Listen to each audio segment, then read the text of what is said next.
Տիկին Աչաջյան, շնորհակալ եմ, որ այսպես համաձայնեցիք մեր մի քանի հարցերին պատասխանել եւ երևի սկսենք այս հարցից։ Գյումրիում եւ Փարաքյարում ամեն դեպքում ընդդիմությունը հաղթեց, կայացան նոր քաղաքապետերի երթունակալության արարողությունները։ Խնդրեմ, ինչ կարող եք ասել։ Սա ինչի ցուցիչ է։ Ես շատ մեծ նշանակություն եմ տալիս այս իրադարձություններին։ Գիտեք, մենք այնպիսի մի փոսում ենք գտնվում, որ միանգամից ինչ-որ ցնցումային փոփոխությունների թերևս դժվար էր սպասել, բայց ինչու եմ ես շատ բարձր գնահատում։ Գիտեք, մի տեսակ նույնիսկ խորհրդանշական է։ Նախ սա էլ չմոռանանք, որ այստեղ մենք պետք է հասկանանք, որ հաղթեց միավորումը։ Որևէ մեկը առանձին, սա մեզ մի շատ կարևոր բան է հուշում, որ Հայաստանը այսօր այնպիսի վիճակում է, որ հույսը դնել մեկ անհատի, մեկ խմբի, մեկ կուսակցության վրա դժվար է, համախմբում է հարկավոր։ Գյումրին մեզ ցույց տվեց, որ մենք կարող ենք հաղթել միայն այն ժամանակ, երբ միասին ենք։ Սա շատ կարևոր բան էր, բացի դրանից, ասեք, ես միշտ արդեն երկար տարիներ է ասում եմ, որ մեզ հետ աշխատում են շատ պրոֆեսիոնալ եւ հիմնականում թիրախ, ոչ թե սրանք են պրոֆեսիոնալ, այլ իրենց կոորդինատորները, ովքեր որ ուրեմն հուշումներ են անում, ինչ անել եւ այլն։ Հիմա իրենց հիմնական թիրախը ինչն էր, որպեսզի հայ ժողովրդին այսօրվա իր հավաքականության մեջ դնեն զոհի կարգավիճակում։ Վիկտիմիզացիայի process-ները, այսպիսի երևույթ գոյություն ունի։ Իսկ զոհը ինչ հոգեվիճակում է լինում, թուլացած, նվաստացած, ցածր ինքնագնահատականով, ահա այսպիսի հոգետրամաբանությամբ, որ միևնույն է ես ոչինչ փոխել չեմ կարող։ Միևնույն է ինձ ոչինչ կախված չէ։ Եթե նույնիսկ հասկանում եմ, որ վատ է ամեն ինչ, աղետալի է ամեն ինչ, բայց ես անզոր եմ, անօգնական եմ։ Սա է զոհի հոգեվիճակը։ Հիմա մենք տեսնում ենք, որ կամաց մենք ունեցանք զոհի կարգավիճակից դուրս գալու բռնկումներ տարբեր կետերում, որոնք, օրինակ ասենք, նույն Վանաձորը, չէ, որոնք նույն պահին այսպես խեղդվեցին, մարդուն ուրեմն բանտարկեցին եւ այլն։ Բայց հիմա process-ը շարունակվում է եւ այսօր մենք կարող ենք ուղղակի հպարտանալ, որ մեր ժողովուրդը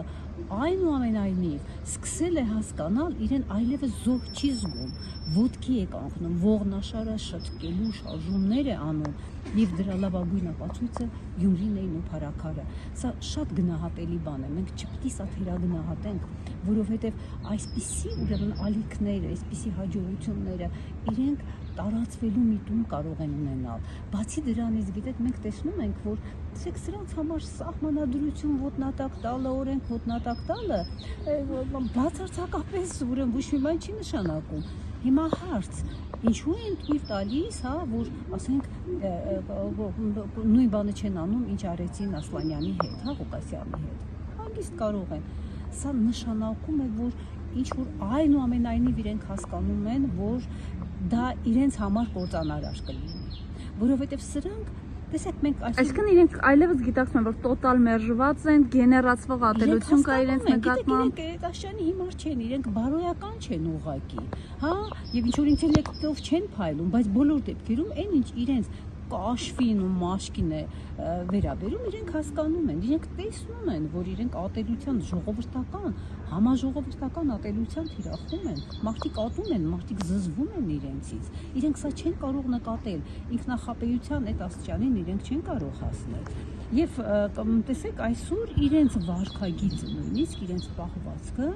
թույլ է տալիս հասկանալ, որ իրենք ուղղակի իրենց հերկելու մասին են մտածում, ոնց անեն, որպեսզի իշխանությունից կարճած մնան, որովհետև գիտեն, որ եթե իրենք զրկվեն իշխանությունից, իրենք ուղղակի հանցագործներ են ու պատիժ է սպասվում։ Եվ ահա մեր ժողովուրդը շտկվում են։ Ես սա տեսնում եմ, սա արդեն փաստերով ենք մենք տեսնում։ Ոչ միայն շտկվում է իր մտքով, իր մտածելակերպով, իր հասկանալով, թե ինչի մեջ են իրենք հայտնվել, այլև ի վիճակի է գործնական ձևով քայլեր կատարել, որպեսզի այս ուրեմն չարաբաստիկ, մահաբեր, այս խայտառակ իշխանությունից մենք կարողանանք ազատվել։ Ես կուզեմ նաև դուք գնահատեք ազգային ժողովում իրենց լկտի պահվածքը, ըստ էության 7 պատերազմ բերած ուժի ներկայացուցիչները, падգամավորը, ազգային ժողովի նախագահը խոսում են, որ նախկինների օրոք Հայաստանը արյան բաղնիք է եղել, այսպես հա գլուխները պատով որ պետք լինի կտանք։ Ես կխնդրեմ այս ամեն ինչին եւ հոգեբանական գնահատական տակ եւ նաև քաղաքական գնահատական խնդրեմ։ Տեսեք, մենք եթե հետևենք սրանց գործունեությանը, մենք այնպիսի կերպարանափոխումների ու մետամորֆոզների կհանդիպենք։ Սրանք այն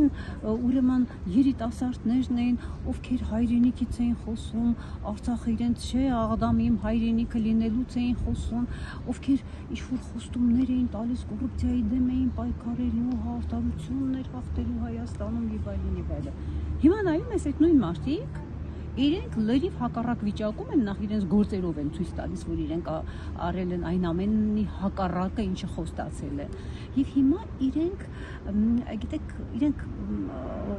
լավ վիճակում չեն, այսպես ասեմ։ Իրենք հասկանում են, որ իրենց ոտքի տակից ամեն վարքյան հողը կարող է գնալ, որովհետև համաժողովրդական ատելությունը մի բան է, որ եթե լավ կազմակերպվի, լավ կոորդինացվի, միակ իրենց հարցերը կլուծվեն, իրենք հավերժ չեն, հա, այս տիպի որևէ բան հավերժ չի, իրենք էլ հավերժ չեն, բայց իրենք արդեն ես այսօր էլի անդրադարձա դրան, գիտեք, իրենք արդեն կատարում են, ուղղակի կատարում են, իրենց խոսքը եւ այլն արժեում են, ինչ-որ խոսում են եւ ասում են, դա ես կարծում եմ Նիկոլի բանն է, հա,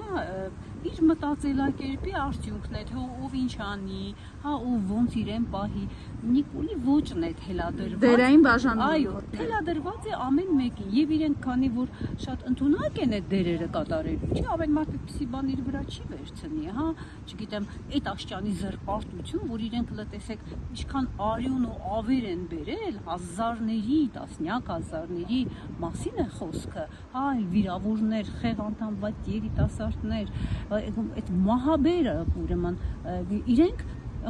ուրեմն իրենք այն ուրեմն իշխանություններին են ասում ինչ արյան մեջ թաթախված արյան բաղնիք ովքեր պահում էին մեր անվտանգությունը ովքեր հաղթանակած էին հիմա տեսեք իրենց տրամաբանությունը սա է բայց իրենք արդեն պետք է հասկանան որ այն ամենը ինչ իրենք ասում են մարդիկ գիտեք մտավոր հետամնացներ չեն իրենք հասկանում են արյունը երբ եկավ հա երբ ինչ վիճակ է եղել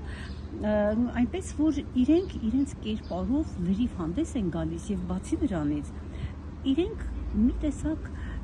առաջվա նման իրենց գործողությունները խելամիտ չեն խելամիտ ավերածություններ կատարելու իմաստով երկիրը ուրեմն Արցախը ահա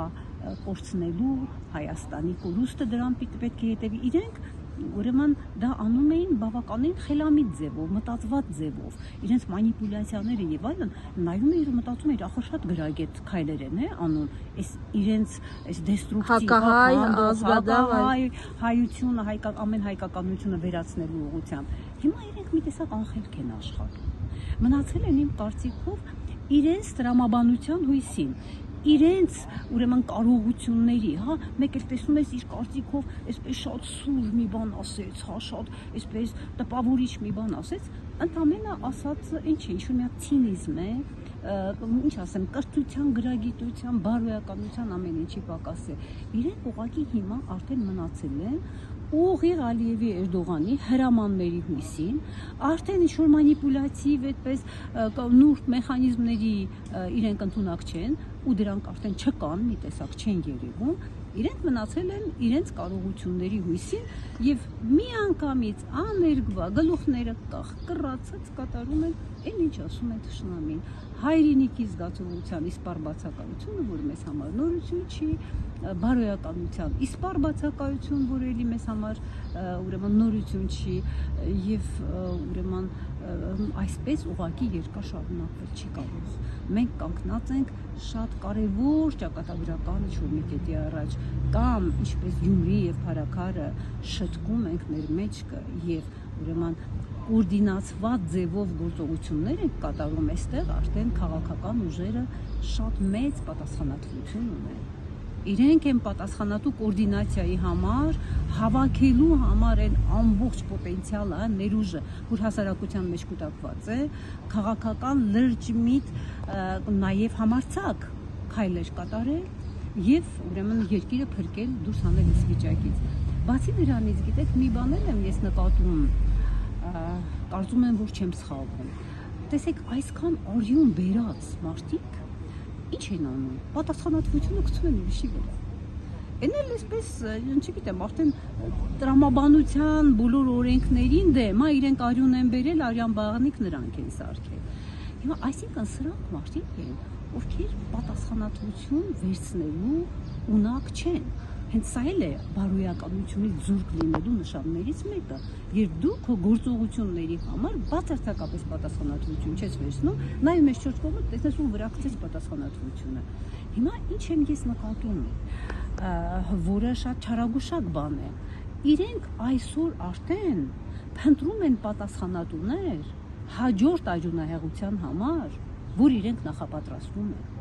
Եթե այսպես շարունակվի, հաջորդ արյունահեղությունը ուղղակի անխուսափելի է։ Եվ իրենք այսօր արդեն տեսեք ինչ են անում։ Ասում են, այ որ այսպես ասեք, պատերազմ կլինի, այ որ այսպես եք անում, պատերազմ կլինի, որ չտանք, պատերազմ կլինի։ Այսինքն իրենք ինչ են անում, փաստորեն այն մարդիկ, ում մեջ հայրենիք կա, ովքեր ուզում են, որ իրենք հեռանան, կթողնեն, գնան, անհետանան մեր երկրից, ովքեր ուզում են, որ երկիրը ոտքի կանգնի, ովքեր մտածում են Արցախի մեր պետությունների ուրեմն վերականգնման մասին եւ այլն, խապես այս ուժերին, անհատներ լինեն, ինչ-որ խմբեր լինեն, իրենք արդեն պատասխանատվությունը դնում են։ Տեսեք,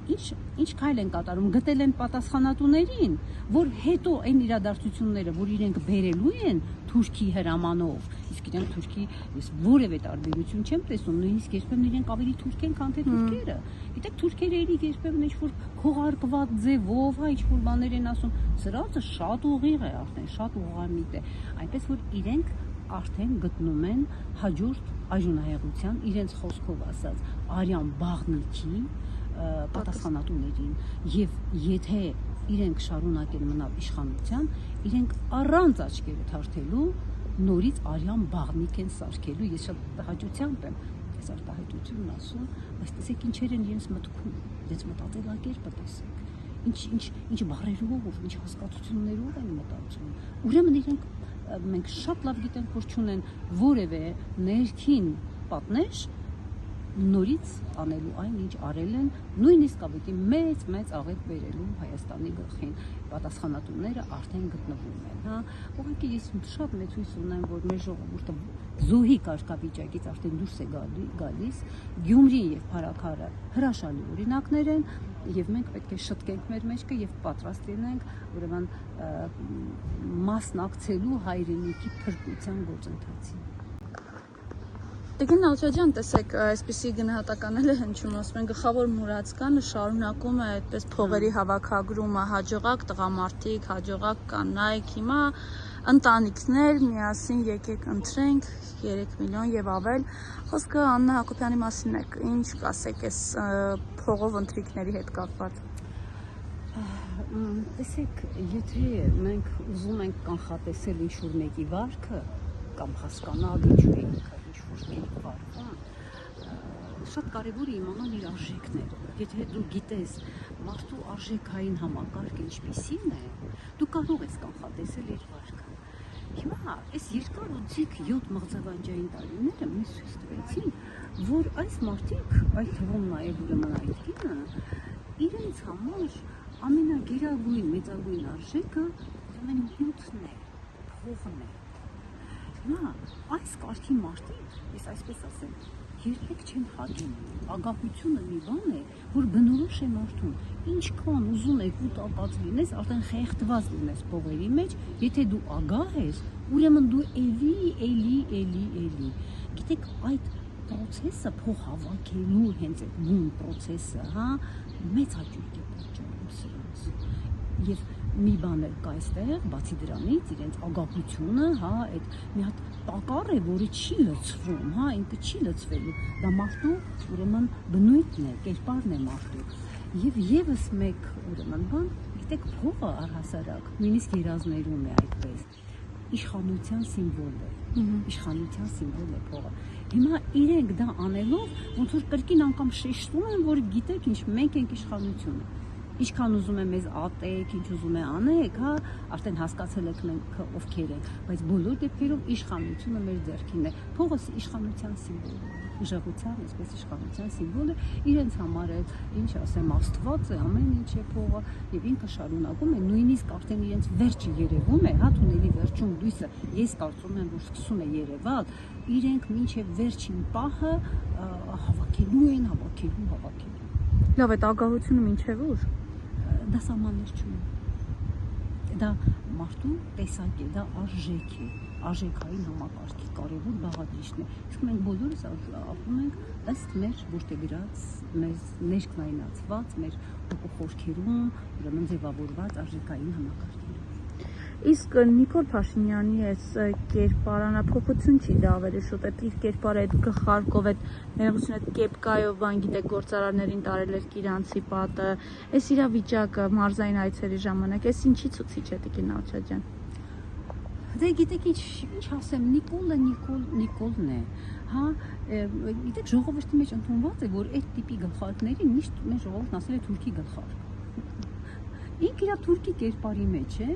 եւ այս շարունակում է ժողովրդին ծաղրել։ Ավաղ իր շուրջը հավաքում է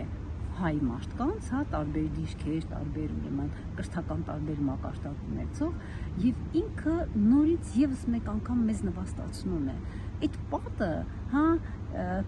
երկակի կարելի է հասկանալ։ Այդ պատի առաջ ինքը ասում էր, չէ, պատի տակ կանգնեցրեք ինձ գնդակը հարեք։ Մյուս կողմից այդ պատը ինքը ներկայացնում է եւ որոշ մարդիկ էլ էսպես տպավորվում են, հա, այդպիսի բաներով, որ դա անվտանգության պատ է։ Գիտեք, ուրիշ ավելի ձեռ առնել, հա, ավելի մեծ ծավալ դժվար է պատկերացնել, հա, տեխնոլոգիաների, զենքերի, այս դարում մի հատ չգիտեմ, մի հատ ողորմելի պատ է շարում, կանգնում ես ու դա ներկայացնում ես որպես փրկություն։ Այսինքն ինքը ուզում է ասել, որ ես հայ ժողովուրդ ձեր հարցերը այսպես լուծել եմ ու շարունակելու եմ այսպես լուծել։ Իմ գլխին էլ թուրքի գլխարկ է, որ քանի գնում ինչքան հասկանում եմ իր չափերով մեծանում է, հա, թե գլուխն է փոքրանում, չգիտեմ։ Համենայն դեպս թուրքի կերպարով ինքը կանգնել է եւ մեզ ապացուցում է, որ էսա լինելու ձեր անվտանգությունը, հա, սա է, ես սա եմ ուրեմն ընդամենը թողնելու, ուրիշ բան ուրիշ չունենակ։ Բայց ժողովուրդը այլևս չի հավատում, գիտեք, այդ ծուղակները արդեն իրենց դերը չեն խաղում։ Դրա համար ինքը, օրինակ ասենք, այս իր վերջին, հա, այս բանը, որ ամբողջ աշխարհը ցուցադրեց այդ ելույթը, ինքն է, արդեն այդ իժանագին շոուներով ուզում է ինչ-որ ձևով շարունակել մարդկանց զբաղեցնել, բայց եթե բայց ամբողջ աշխարհում ծաղրի առարկա ենք դառնում, գիտեք, դա նաև նպատակ է իր պահվածքի, որ մտածում ենք, լավ, նպատակը ո՞րն է, հա, ինչու էսպես պահեց։ Հայությանը, հային, հայկական պետությունն ու պետականությունը եւս մեկ անգամ ամբողջ աշխարհում ծաղրի առարկա դարձնելը քիչ նպատակ է, շատ բան է, այսպես հետևանքների բերող նպատակ է։ Շնորհակալ եմ։